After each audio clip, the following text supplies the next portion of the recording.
Another tool that's very, very common, I'm sure many of you have seen it used in one way or another, is TIF. TIF stands for tax increment financing, and it is a financing methodology where you redirect the property taxes paid on the increased value of a building that's built. So if you have a mixed-use building like our building in our hypo, and you actually improve that building and it goes from being worth $2 million to being worth $12 million, you've just created $10 million of tax increment. And that increment will have taxes paid upon it, and those real property taxes, as they're paid, get diverted into a fund.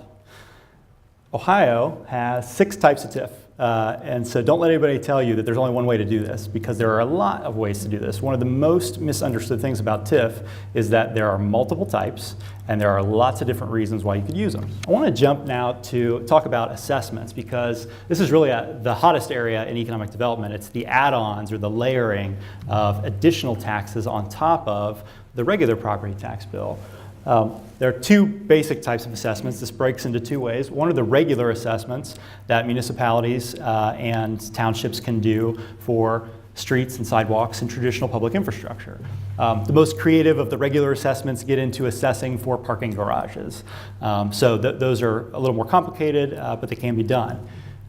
Then on the other side, there are the PACE assessments. PACE assessments are special assessments authorized under law for funding privately owned energy efficiency improvements or privately owned solar improvements.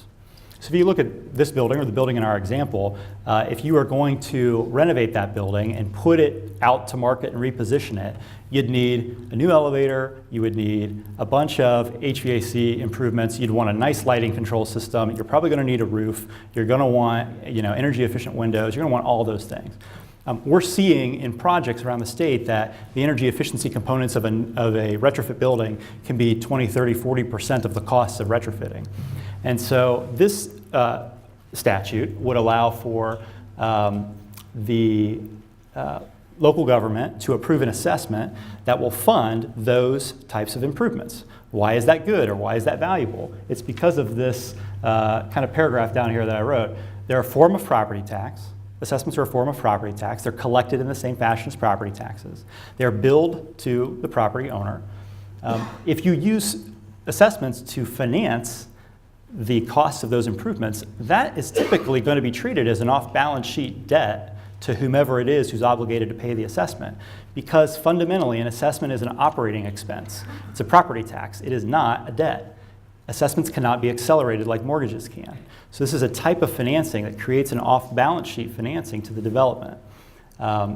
They are very powerful in that respect, because if you have a building that's got tenants who have triple net leases, and those tenants pay for the electricity bill on the one hand, but they also pay for the property tax bill on the other, you can actually save those tenants money and improve the value of your building by using assessments as the leveraging mechanism.